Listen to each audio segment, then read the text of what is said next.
V tem krasnem ambientu, vendar pa na ne najbolj krasen dan. Julija, slišala sem, da ne marate grdega vremena in zoprnih ljudi. A je to res? Ja, res je. Ja, tako da današnji dan se zagotovo ni začel najbolje z tem vremenom, ampak glede na to, da je edina slaba stvar glede tega dne vreme, se mi zdi, da je še zmeraj v redu dan, če potegnem neko črto. Krasno, krasno, vseeno na pozitivno moramo pogledati, ne? Ja.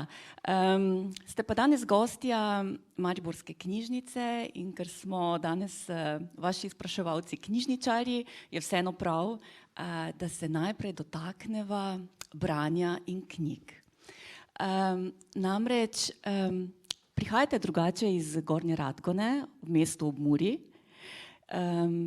Ste zlata maturantka druge gimnazije v Mariboru, študentka filozofije in primerjalne književnosti, zdaj ste na magistrskem študiju filozofije.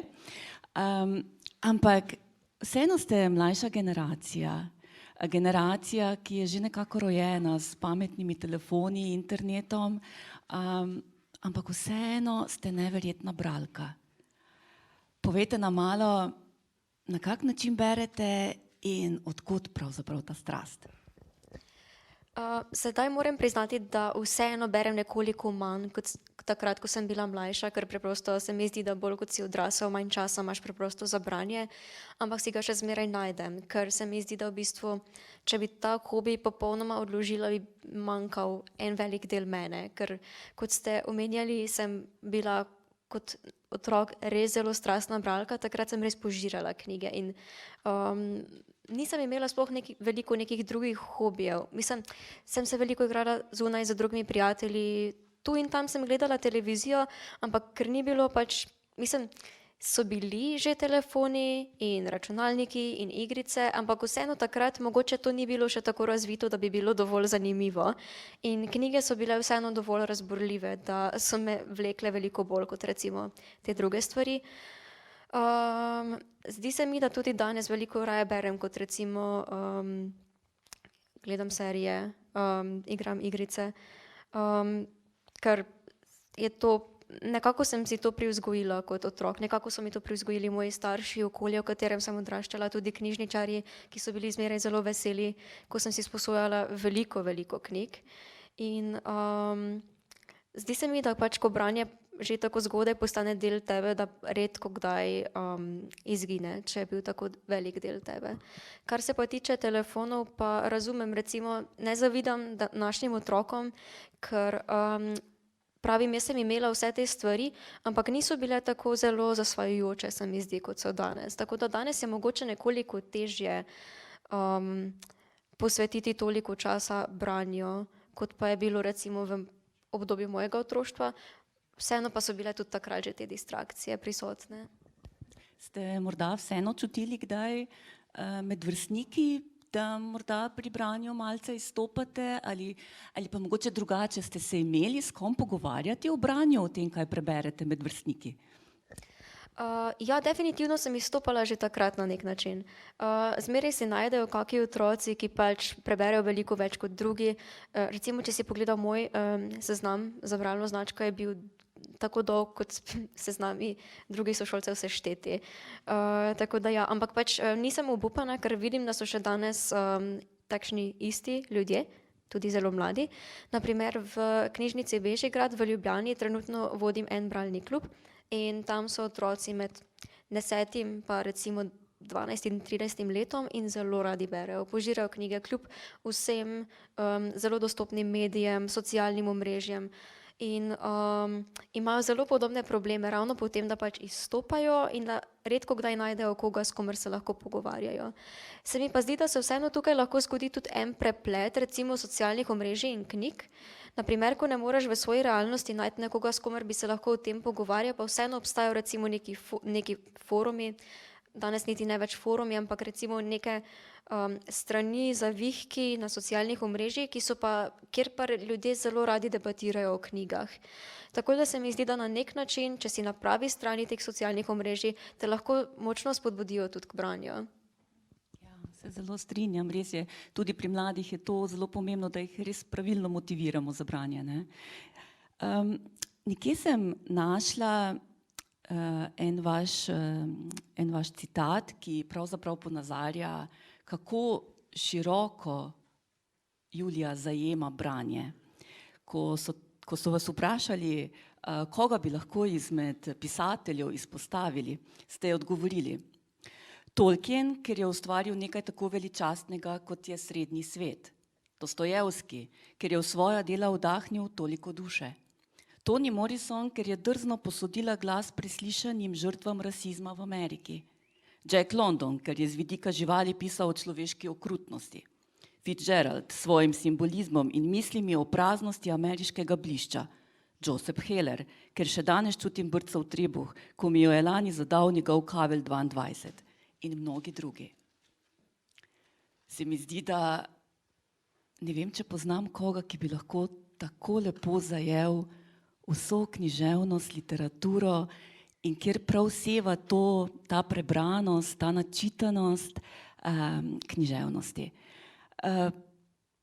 Ni samo fantastika tista, ki vas, ali pa fantastika vas morda sploh najprej ni toliko privlačila, ampak pravzaprav kar vso branje, ki vam je prišlo pod roko, ne?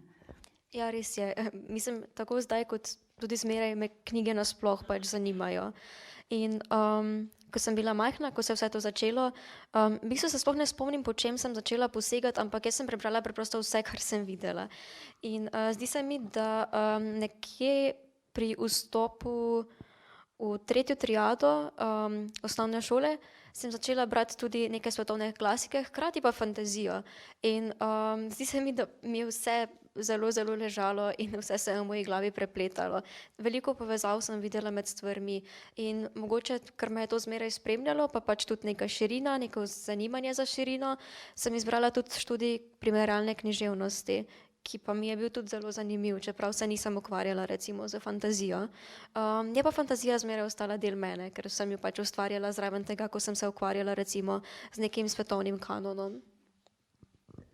No, danes smo tukaj torej zaradi vaše knjige, vašega drugega dela, Imaginarnih svetov Edgarja Caosa, Svet jesenca Edgarja Caosa, ki je izšla leta 1923 pri založbi Goga, prvi del Imaginarni svetovi pa leta 1921 pri založbi Sanje.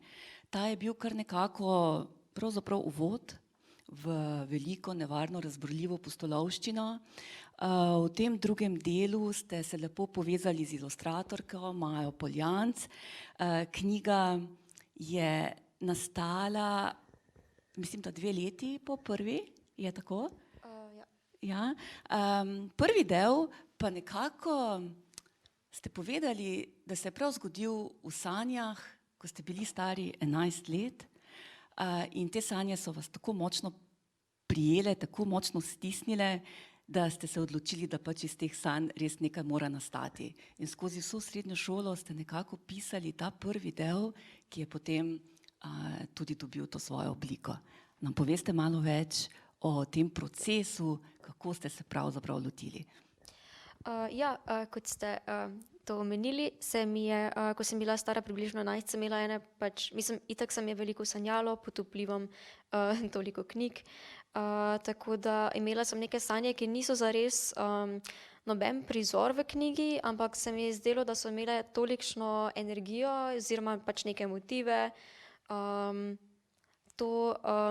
preprosto to atmosfero, ki jo mora imeti prava fantazijska knjiga, film, karkoli.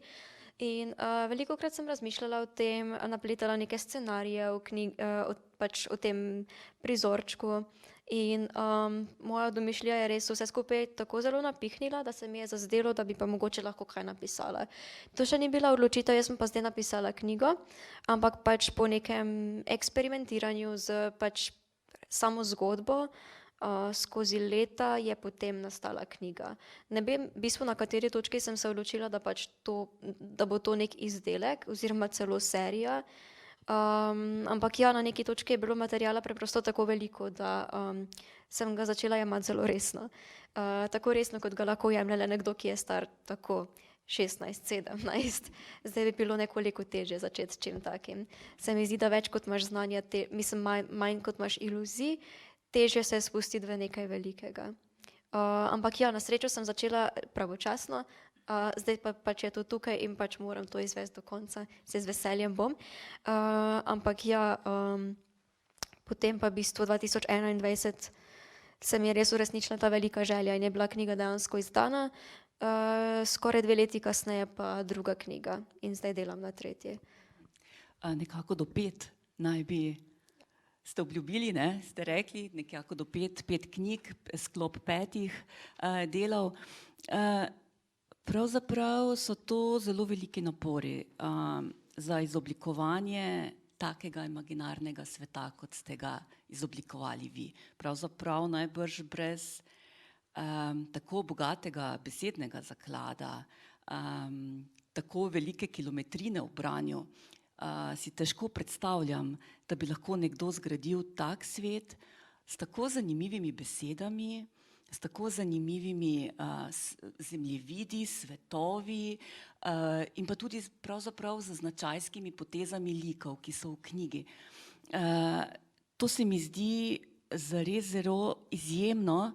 Pa nam povejte, kako ste pravzaprav lahko padli v tak svet? Najbrž zaradi velikega števila podobnih svetov, se pravi zaradi fantazije v knjigah, v filmih, serijah. Zmeraj so me privlačile fantazijske stvari, mogoče samo fantazijski elementi v načeloma nefantazijskih knjigah. Zmeraj so me zanimale tudi razlage za tem, kako se nekaj zgodi, nekaj, kar recimo ne bi moglo biti del našega sveta. In mislim, da ta domišljija, ki jo imam, s katero operiram, s katero tudi delam z besedami, vsekakor izvira pač iz kilometrine v branju. Tako da ja, pa predvsem pri pač pozornosti, pri opazovanju sveta okrog mene. Ker se mi zdi, da v bistvu pač tudi realnost lahko, da je veliko nekih vzorcev, ki pač, če jih samo malce obrneš naokoli, lahko postanejo nekaj čisto drugega, nekaj, kar bi bilo za nas nekaj nerealnega. Tako da včasih je lahko domišljija samo pač kot neka začimba k neki popolnoma normalni stvari, ki zaradi tega začne funkcionirati kot nekaj popolnoma drugega v nekem drugem kontekstu. Tako da veliko je igranja, veliko je včasih časa, ki ga moraš posvetiti temu, da se pač utrne kakšna ideja. Zdi se mi pa pač, ko dobiš neko kondicijo v domišljiji, da začnejo stvari zelo hitro pritekati do tebe. Ne rabiš več ur in ur in ur, da si nekaj domisliš. Je pa res, da še zmeraj včasih, da pač stvari se sestavijo kot neka sestavljanka, pa rabiš veliko časa. Ampak najbrž pisanje uro na dan, to najbrž ne pomeni nič, ne? Tako pisanje takega svetova, take graditve, take zgodbe, velike epske zgodbe, pravzaprav verjetno zahteva tudi pisanje nekako v malo večjih časovnih sklopih, ne? Kako vam to uspeva recimo ob vseh obveznostih? V bistvu v eni uri lahko narediš nekaj, ampak vseeno pač trenutno si moram odžirati malo več kot 1 uro na dan za pisanje. So tudi dnevi pač, ko preprosto ne morem pisati. V bistvu si vsaj približno načrtujem čas, usklajujem pač aktivnosti, ki jih prinese fakulteta, delo recimo, vse druge stvari. Na tak način, da je vse skupaj najbolj kompatibilno, kar pač gre. Ne vem iskreno, do zdaj sem zmeraj našla dovolj časa, mogoče na račun tega, da imam precej malo prostega časa. Ampak ja, v bistvu pisanje je na nek način sprostitev, je hobi. Je pa res, da je včasih tudi zelo mukotrpno delo in da se moram prisiliti k njemu. Ampak po drugi strani, ko pa razmišljam, da pač bi lahko bil tudi faks, kaj je recimo zelo neprijetnega na faksu, ker se najdejo tudi take stvari, potem je pisanje zmeraj boljša alternativa in z veseljem grem k temu. Včasih je celo prokrastinacija, da ne rabim delati stvari za faks, ker se vseeno počutim produktivna, ker pišem. Zdi se mi, da pač veliko manj časa izgubljam zdaj, ko pišem na tak način, da si najprej sestavim precej trden načrt za knjigo in potem v bistvu s pisanjem sledim samo temu načrtu. Tako da včasih pač gre zelo hitro, včasih gre zelo počasi, včasih lahko 1 uro pišem 1 odstavek. Tako da nikoli ne moreš zares predvideti, kaj se bo zgodilo v teh 3-4 urah na dan, recimo, ki jih jaz posvetim pisanju. Seveda ne čisto vsak dan, ker pač si tega ne morem privoščiti zmeraj. Ampak ja, zdaj recimo se mi v 3 do 4 urah več zapiše kot pa recimo pred leti. Pa zdi se mi, da je ta izdelek, ki je recimo čist prvi, se pravi pač, ko je prazen papir, pa jaz neko prvo različico nekih določenih stavkov zapišem, da je nekaj različic bližje finalni različici kot recimo pred 2-3 leti. Se pravi, manj časa porabim za samo urejanje besedila, ker sem se pač toliko naučila bolj pač operirati z besedami.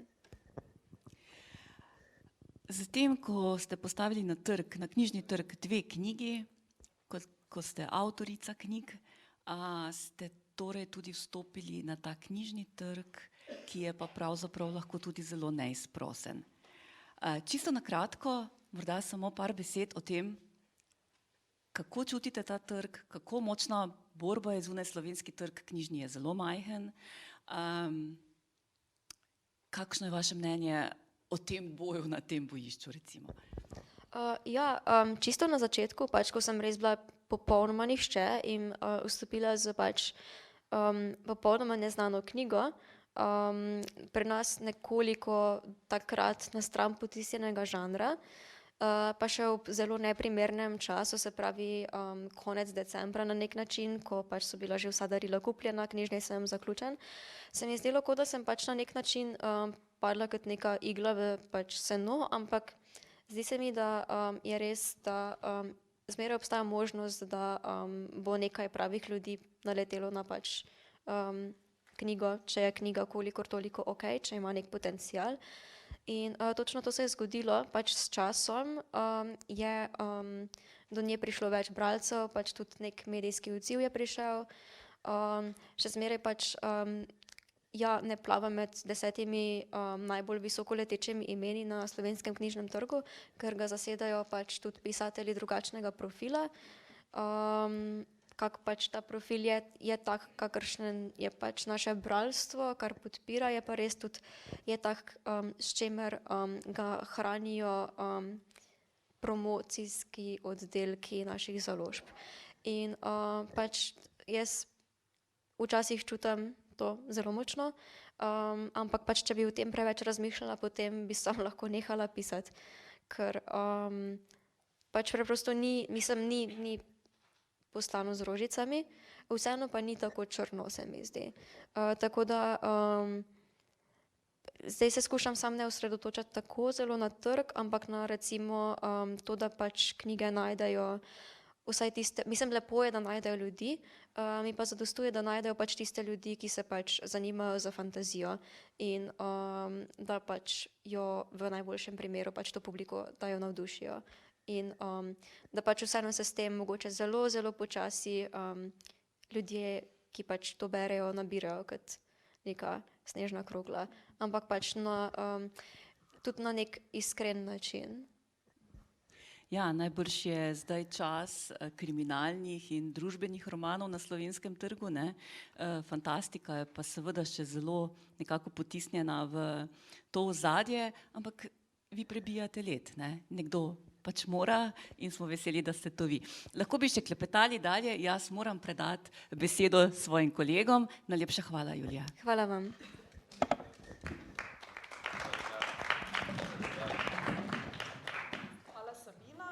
Najprej iskrene čestitke za 2 tako obsežni deli. Moram priznati, da česa takega ne bi bila sposobna jaz nikoli napisati. Torej, za tiste, ki ste knjigo prebrali, tole ta prvo, Imaginarni svetovi Edgarja Kausa, veste, da je res en poseben fantazijski svet in tale naslednja, ki je tukaj od spredaj in o kateri se bomo danes bolj ali manj pogovarjali, Svet jesenca, sta povezani in dejansko na začetku te knjige, te druge, je tudi lepo napisan kratek povzetek, ne? Tako da zdaj mogoče, če je že dolgo tega, kar ste nazadnje brali to knjigo, je prav, da malce osvežimo spomin. Pa če smem jaz začeti, boste potem vi nadaljevali lahko v drugem delu? Ste za to? Ja, kar, izvolite. Torej, kratek povzetek imaginarnih svetov Edgarja Kausa. V imaginarnih svetovih se je Edgar Kaus brez spomina na svojo preteklost znašel med nenavadnimi bitji, ki so za razliko od njega, ki je človek, sposobna uporabe magije.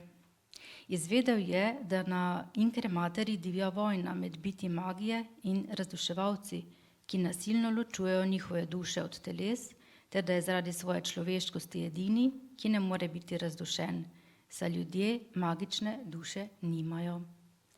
Na eni strani so ga bitja zaradi drugačnosti prezirala, po drugi pa od njega ravno zaradi imunosti pričakovala, da bo skupaj z novim zmajem Nočno moro pomagal končati vojno. Edgar je kmalu ugotovil, da se proti njemu kuha zarota in da so bila vsa prijateljstva, ki jih je spletel med bivanjem v vojaški bazi, najverjetneje lažna. Skupaj z edinim zaveznikom in Nočno moro je pričel načrtovati težaven pobeg iz baze, med dolgotrajnim bojem za obstanek pa razvil zmožnost uporabe nevarne črne magije. Njegov beg je sprožil ugrabitev njegove prijateljice Arabele ter nehote umore, ki jih je povzročil s podivjano črno magijo. S pomočjo velinke Florije in čarovnika Quinta, ki sta se podala za njim, da se ne bi predal razduševalcev zameno za Arabelino življenje, sta Edgar in Arabela preživela nevarno srečanje.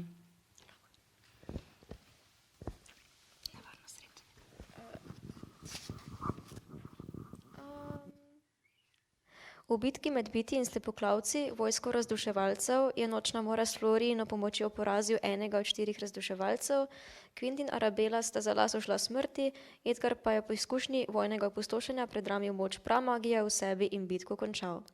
Že pri razduševalcih je Edgar izvedel, da so njegove sume dobiti sicer močno spodbujali prav oni, a da je bilo v zaroti biti proti Edgarju tudi nekaj resnice. Po vrnitvi v bazo so mu bitja zaradi njegove nove zmožnosti za uporabo pramagije končno namenila mesto med njimi, tokrat zares. Florija in Quint sta za svoje zasluge prejela privilegirana položaja v vojaški organizaciji, Arabela je ob srečanju s smrtjo dobila skrivno nalogo, Edgar pa se je kljub globoki krivdi in prepričanju, da vojni nikakor ni kos, odločil poskusiti postati oseba, ki naj bi jo svet potreboval. Hvala lepa. Tako, sedaj imamo eno tako povezavo med prvim in drugim delom, lahko tako rečem, prvim in drugim delom, oziroma med prvo in drugo knjigo, morda bolje, ne? In ko sem prebirala to prvo knjigo, malce takole, bolj podrobno pa to drugo, sem ugotovila, da se dejansko obe začneta s smrtjo. Ne? In v prvi ste zapisali, želim govoriti s smrtjo, v drugi na začetku pa smrt je proces. Kako to? Da ste s tem začeli? Ja, to je iz obeh prologov. Se pravi, oba prologa se na nek način zgodita izven dogajanja v pač knjigi sami, v pač glavnem delu zgodb v prvi in v drugi knjigi. In ja, smrt je zelo pogost in en izmed vodilnih motivov, tako da se mi je zdelo pošteno, da bralcu že namignem, s čim se soočamo s prvim stavkom.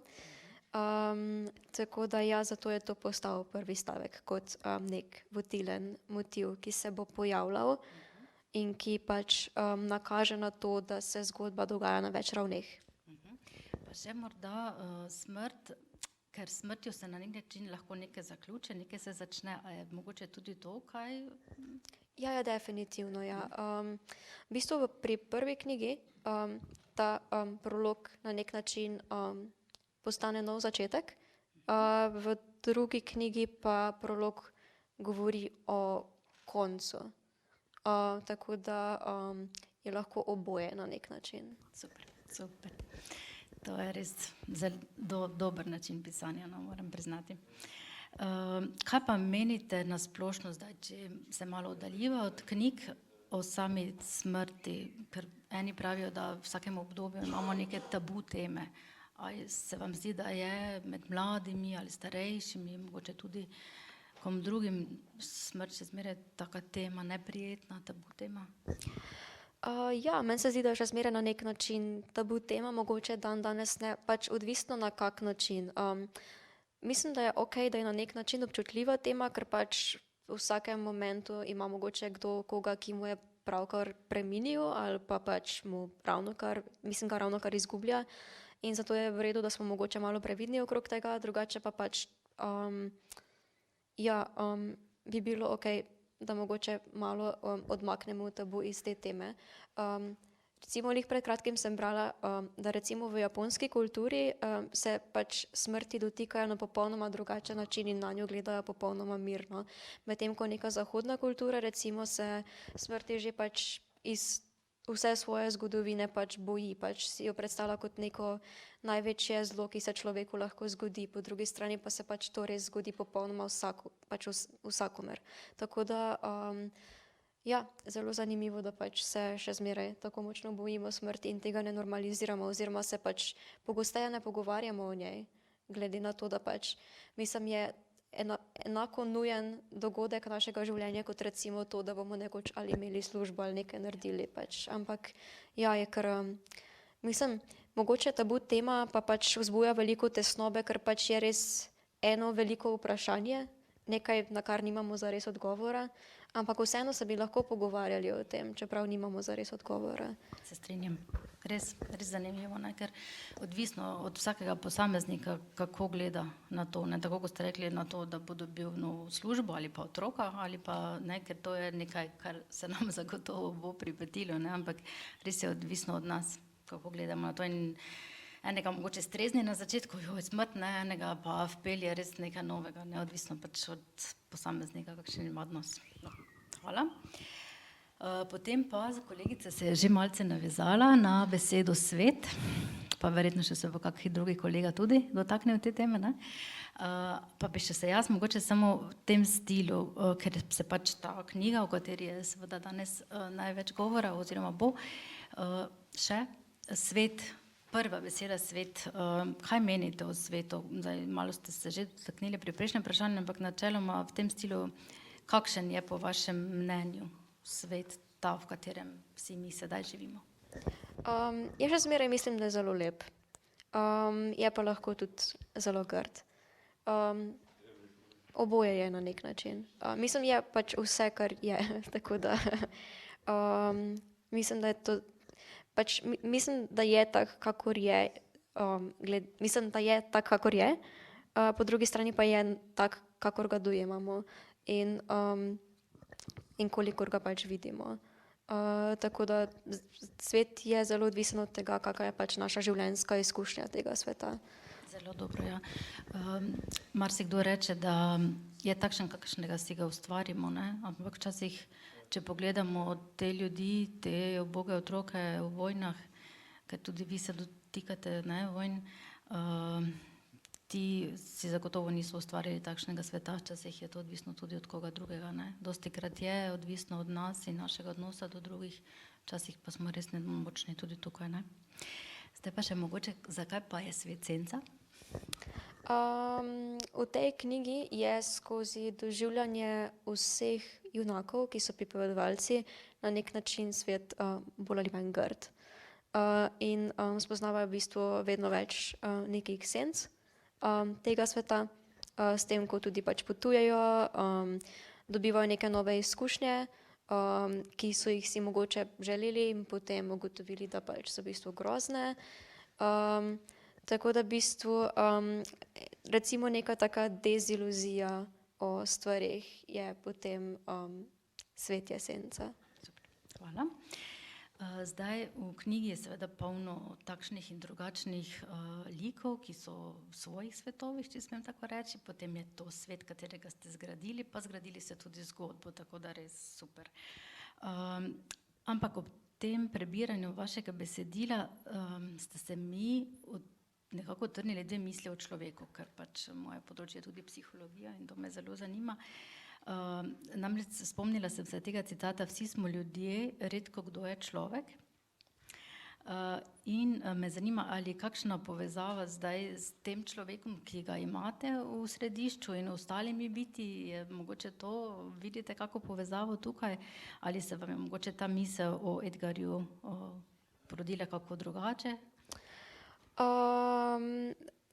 Jaz Edgarja ne bi videla kot človeka med ljudmi v tej knjigi, ampak ja, bi pa se strinjala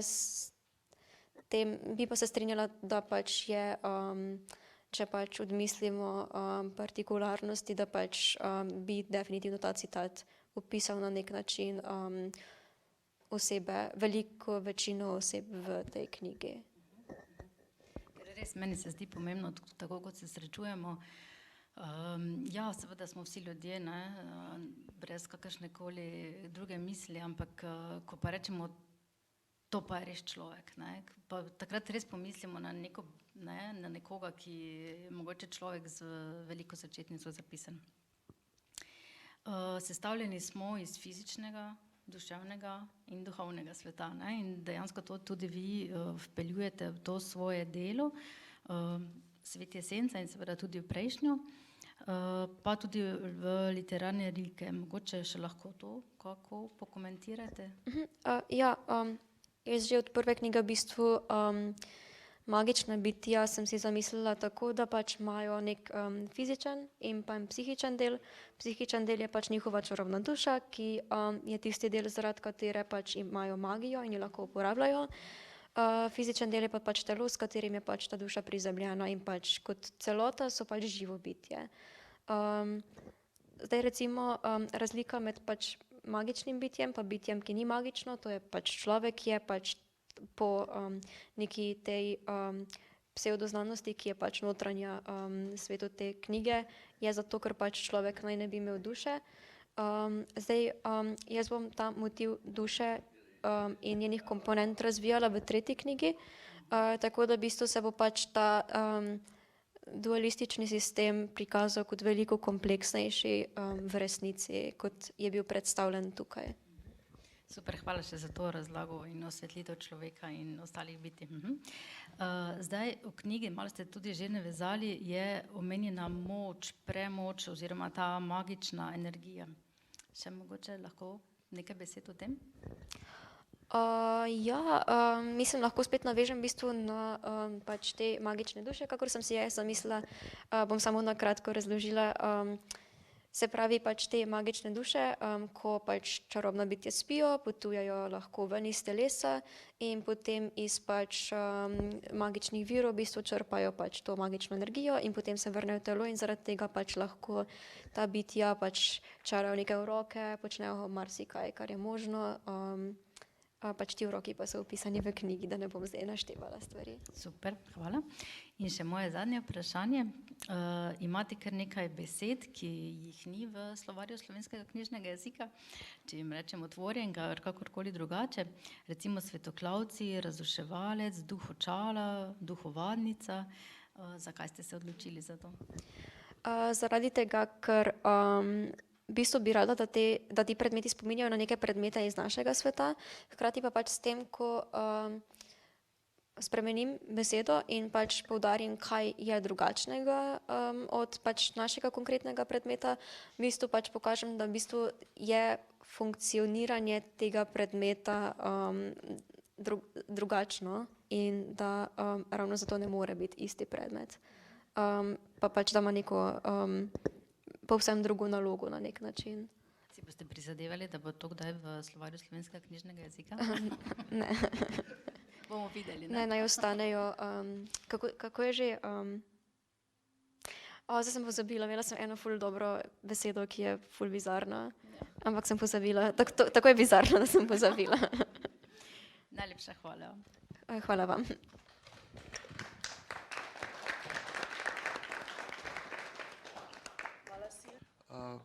Prvo kot prvo res zahvala za pač ustvarjanje te fantazijskega sveta tudi v Sloveniji. Lahko povem, da že dolgo spremljam razvoj v Sloveniji teh alternativnih žanrov, kot je recimo fantasy, sci-fi, anime, mange in tako dalje. In lahko ponosno povem, da stvar raste. Teda je kar raste in bo napredovalo tudi tako naprej. Zdaj, z moje strani bi midva govorila o svetu, ki je nastal v okviru teh knjig. In mogoče kot prvo vprašanje, kako se ti zdi pomembnost sveta v fantazijskih knjigah? ker imaš recimo, po mojem gledanju, sta tukaj dva različna pogleda na to. Eno je, tako kot si že tudi prej omenila, Tolkien, ko recimo ustvari ves nov svet in vsa pravila, ki so, kot nekaj drugega pa recimo kakšne moderne te ljubezenske, fantazijske romance, kot recimo Somrak, ki pač vzamejo neki prostor in samo dodajo potem še različne te mitične bistja. To se pravi, kaj se tebi zdi, oziroma glede na knjigo že približno lahko vemo odgovor, kaj je pomembno za fantazijski žanr, da svoj svet ustvariš oziroma ga prevzameš po pravem? Meni se zdi oboje v bistvu enako vredno vsakega spoštovanja. Pač zdi se mi, da obstajajo dobro in slabo izvedeni pač kompleksni svetovi in dobro in slabo izvedeni pač svetovi, ki so pač vpeti v nek zemeljski prostor. Tako da zdi se mi, da je na nek način mogoče malo težje pač zgraditi popolnoma svoj svet, po drugi strani pa je tudi težko, če imaš enkrat nek zemeljski prostor, v bistvu to upeljati. Zdaj pač ali ljudje lahko vejo za te stvari, kako pač to vpliva na neke pač procese na zemlji, tako da vse ima neke svoje izzive in pač pisatelj mora biti, se mi zdi, ne glede na to, za katero pot se odloči, zelo pozoren pri izdelovanju tega sveta. Zdaj moja osebna preferenca so pač ti visoki fantazijski svetovi oziroma pač kompleksni, svoji, veliko raje tudi berem v njih, ampak pač tudi obstaja veliko zelo dobrih knjig in filmov, ki so postavljeni v neko zemeljsko okolje oziroma okolje povezano z zemeljskim. Lepo slišati. Zdaj pa res, ena izmed stvari, ki sem bral, mi je bilo zelo zanimivo. Pač zanima me, je ta svet že v celoti v tvoji glavi ali sproti nastaja? Ta svet nastaja sproti v moji glavi.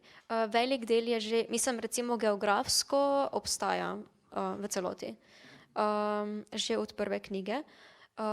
Recimo pač neke osnovne stvari, kot recimo vrste bitij, vrste polbitij in tako naprej, to obstaja že od prve knjige, se pa sproti razvija. Ker se mi zdi, da pač sploh recimo, če bo 5 knjig in ne bo nekih novih elementov, mislim, če se ne bi ničesar novega spomnila v tem svetu, v tem času bi bilo malo čudno.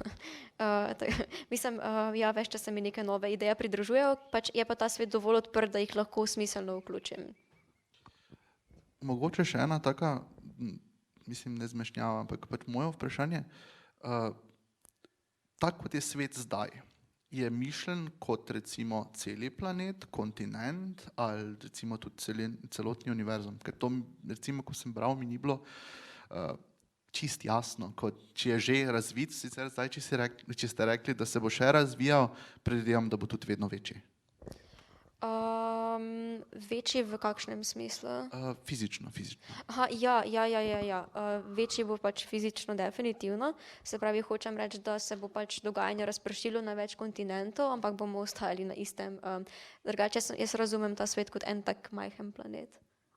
Nisem pa veliko razmišljala, v kateri galaksiji leži in v katerem osončju, tako da, kar se tega tiče, pa še točno ne vem, ker ni bilo zelo relevantno. Oziroma si nisem zamislila, da bi bilo relevantno. Bi pa seveda lahko bilo relevantno. Se potem s časom razvije.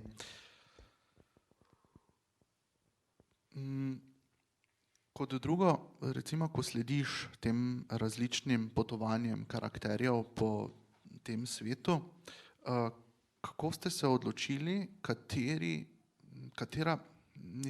katera vrsta teh nadbitij bo živela kje?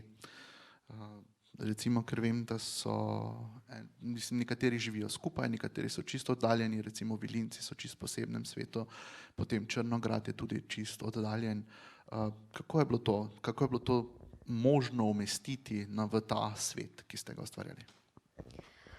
Mislim, da se vse skupaj dogajalo zelo sproti, se pravi, jaz sem si imela sem neke značilnosti teh bitij in bolj sem razmišljala tudi recimo o nekih podnebjih, o nekih geografskih lastnostih tega sveta In recimo Velini specifično so zelo povezani recimo z nekim pač okoljem, v katerem živijo, ki je zelo specifično.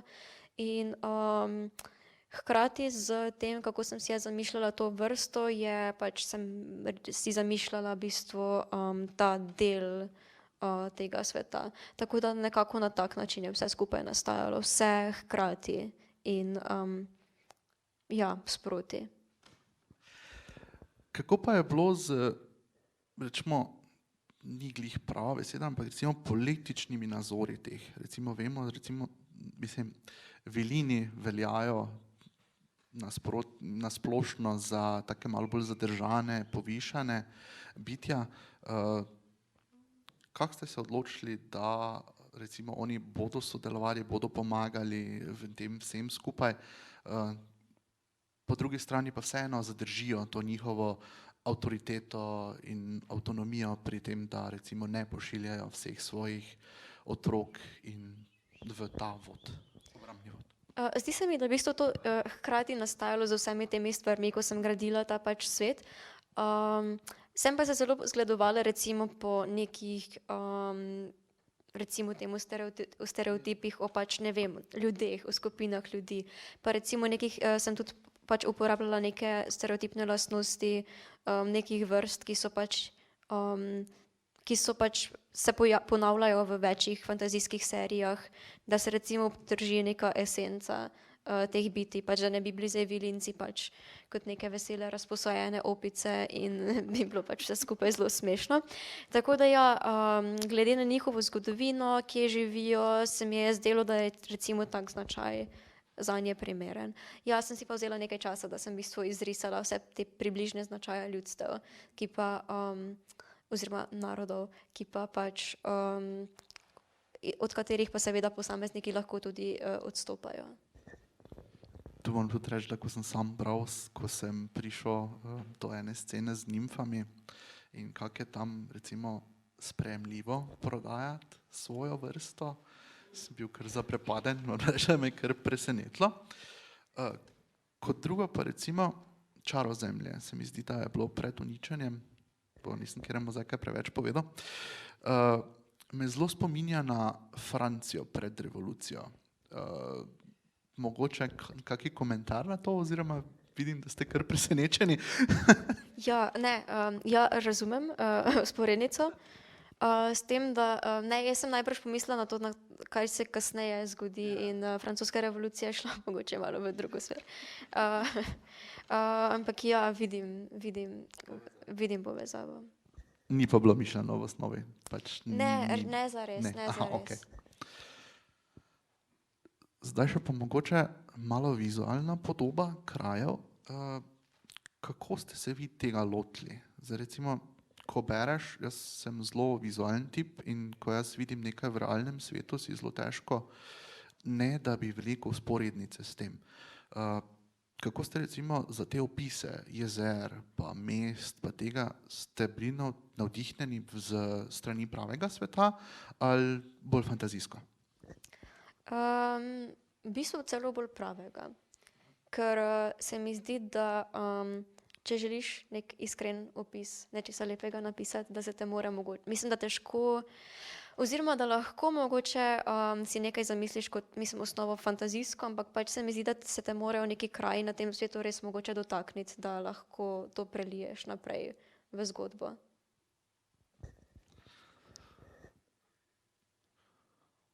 Super. Malo sem se zmedel. V glavnem, ja. Kot sem rekel, jaz sem tudi zelo vizualen. Recimo ta Črnograd me zelo spominja na Mont Saint-Michel v Franciji. Pač tak sem si ga jaz predstavljal, ko je bilo opisano ta čarobni most, ki vodi do njega, do te samotne utrdbe. Me je zelo tak recimo hitro spomnil in tak smislo, mislim, v tem hočem povedati, da pač te res sporednice z realnim svetom vlečem. Tako da, to. Ja, zanimiva opaska. Jaz sem bila tudi tam, meni je bil zelo lep ta grad. Zelo lep, priporočam. Mont Saint-Michel v Franciji. Ja. To bi bilo pravzaprav to z moje strani. Tako da hvala za pogovor. Hvala vam.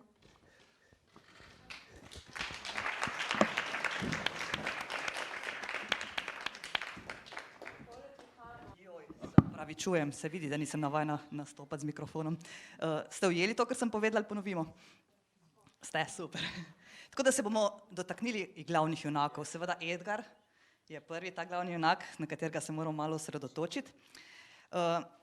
Zdaj ime dobi v prvem delu, Edgar Kaos, v bistvu ga mu ga ne dajo starši.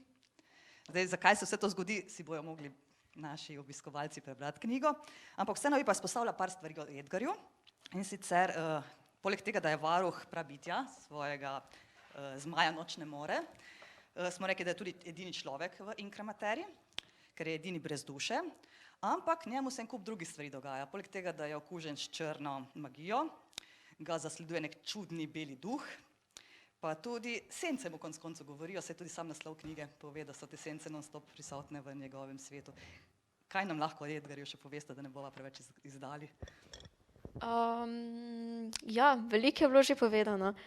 Mogoče to, da se iz prve v drugo knjigo zelo spremeni, pa tudi iz druge v tretjo se bo zelo spremenil. Da je v bistvu pač na nek način najstnik, tako kot pač vsi drugi najstniki, in da reagira zelo najstniško na neke stvari in da je mogoče zaradi tega zabaven ali pa tudi nadležen. Zelo čustvena oseba na nek način. Tako da ja, meni ga je bilo zelo zabavno pisati zaradi njegovih emocionalnih reakcij na zelo dramatične stvari in je oseba, ki še bolj zaplete stvari, ki so že zelo, zelo zapletene. No, všeč mi je bilo, kako ga Mora lepo opiše, in sicer pravi, da je Edgar trmoglav, nespameten, a dobrega srca. Zdaj, o tem dobrem srcu se vmes velikokrat vprašamo, ko beremo samo knjigo, ne?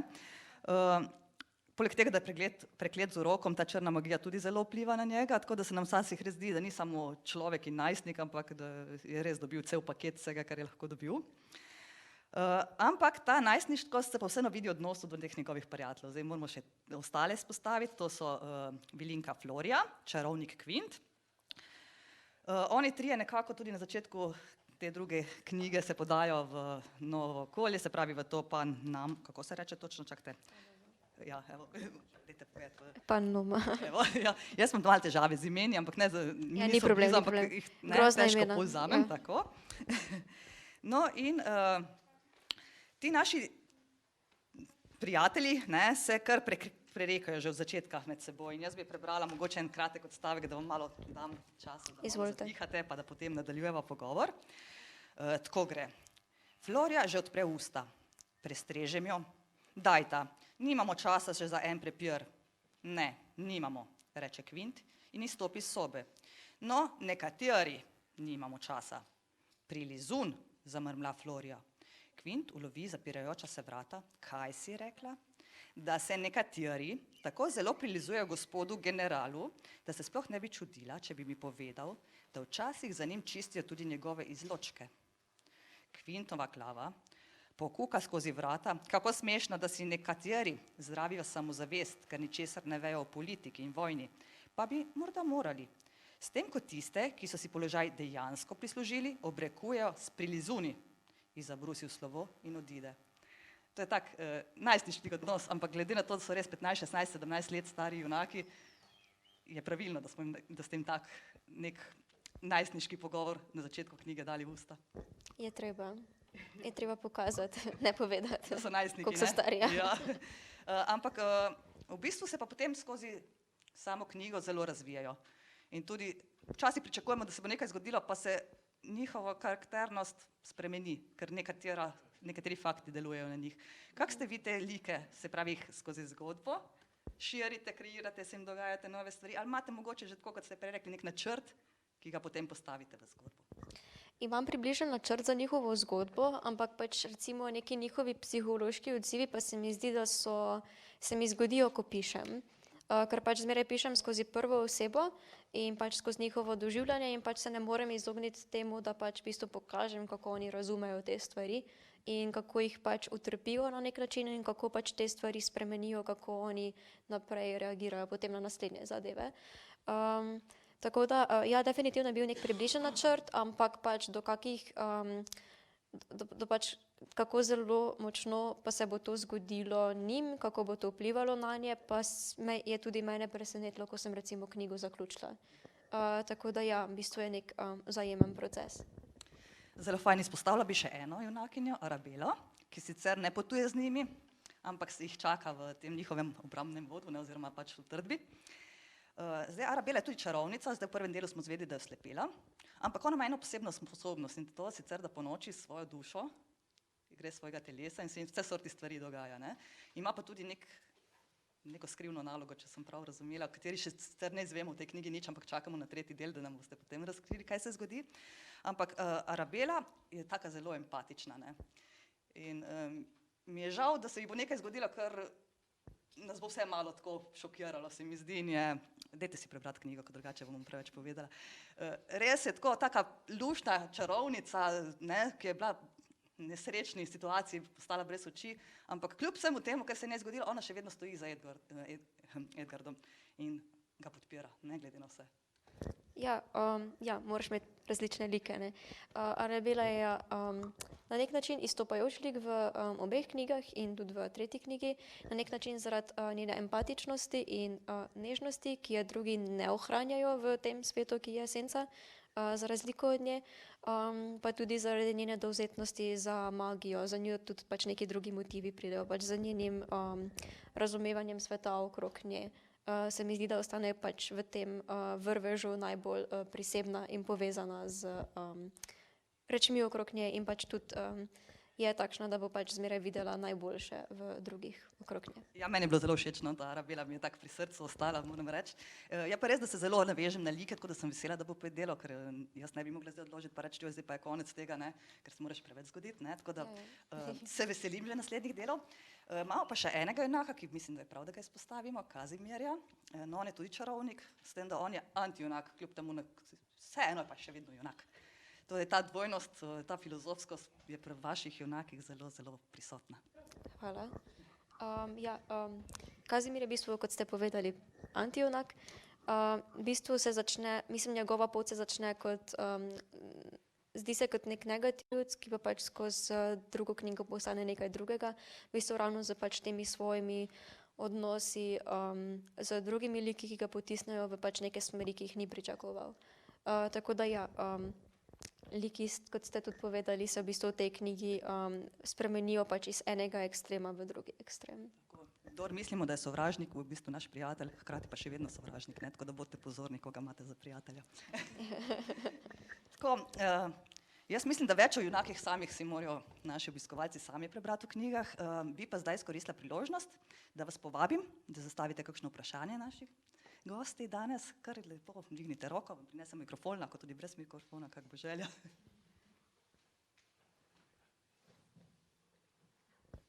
Kako to, da si se odločila v sedanjiku pisati vse skupaj?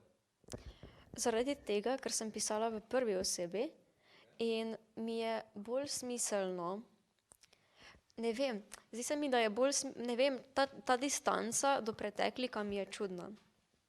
Pač odkot to pripoveduješ? Točno to. Ne, pač zdi se mi, da je bolj pristno in da recimo neke emocije, doživljaji lahko pridejo z veliko bolj iskreno, če se vse dogaja pred očmi karakterja, ki ga spremljajo. Oziroma ne, pač to je neko moje osebno mnenje. Pač zelo rada berem tudi knjige, ki so zapisane v prvi osebi in v pretekliku, ampak pač recimo pisati mi je pa na tak način veliko lažje, ker so res osebe v tistem momentu pod vtisom tega, kar se dogaja.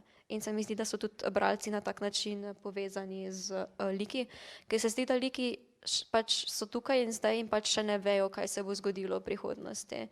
In tudi zaradi tega, ker pač to pomeni, da zmeraj lahko umrejo. Če pač pišeš v pretekliku, v prvi osebi, pol to pomeni, da so žive v neki čudni, neobstoječi točki v času. Nimam na steni, imam pa pač v zelo različnih porazgubljenih dokumentih, fizičnih in nefizičnih, v beležkah na telefonu, skratka povsod, kar je možno in potem skušam to najti in ne morem najti. Ampak ja, obstajajo te stvari, malo razmetane povsod, ni pa na steni, ni pa na steni, ni tako organizirano. Ja, je kar treba. S tem, da zmeraj, mislim, tako težko je biti urejen, ko pač imaš, mislim, res težko je povezovati v neke na neke fizične, smiselne dokumentne sheme, vse skupaj, ker ne veš, kam točno bi kaj pač zapisal, pa kako se bo to razširilo, ko razvijaš neko idejo in potem je pač naenkrat povsod vse. Ampak ja, rabi pa biti zapisano. Hvala. Ja, sem sodelovala ves čas v bistvu z Majo, oziroma prvo knjigo je ilustrirala v bistvu oblikovalka pri Sanjah, pri tej prvi založbi, pri kateri sem izdala. Z njo sem sodelovala malo manj, ampak sem bila že v začetku zelo zadovoljna. Z Majo pa smo bile v bistvu ves čas v stiku, ves čas sva govorili sproti, ko je delala stvari. Pač ker Maja me je pa res spraševala za čisto vsak detajl in me recimo vprašala, kakšne čevlje nosijo, pač in sem lahko ne vem, kakšne čevlje nosijo, ker si tega nikoli nisem čisto točno predstavljala. Ama nočna mora takšno bodico pač na repu ali tako malo drugačno in mi tako poslala shemo 10 različnih pač teh bodic in pač tudi sem lahko, ne vem, 4 ali pa 5, nekaj od tega. Tako da res pa veliko sodelovali, ja. Imam pa zelo rada ta vprašanja, zaradi tega, ker pač mi je ilustratorka v bistvu na tak način pomagala, da jaz bolj vizualiziram vse skupaj in lažje opisujem neke stvari. Če lahko izkoristim, zdaj vmes bom še kar pokazala 2 sliki. Tukaj imamo Arabelo. Ja, Maja Poljanc je ilustratorka. Evo, tle je pa Florija še v puščavi. Za prvo po moje 4 leta, drugo vse skupaj 2 pa pol. Ja, od pač recimo začetka pisanja pa do pač zadnje verzije. Je pa res, da imam včasih obdobja, ko pač recimo sploh ne pišem v tem času, recimo izpitna obdobja, pač to recimo 2 meseca, da sploh ne morem pisati vmes. Ne zares, ampak ja, razumem, zakaj bi na to pomislili, ker je pač tudi, ne vem, mislim, Pol je imel veliko pač, nočem uporabiti fantazijskih elementov, ker pač je nek drug žanr, ampak vseeno ja, je imel veliko fantazijskih elementov in tudi recimo moja knjiga ima vmes lahko malo srhljivo atmosfero. Ne, ni bil poimenovan po Allanu Poeju, ampak sem pa imela zelo rada Edgarja Allana Poea v tistem obdobju, ko sem pač prvič pomislila na to ime. Hvala lepa.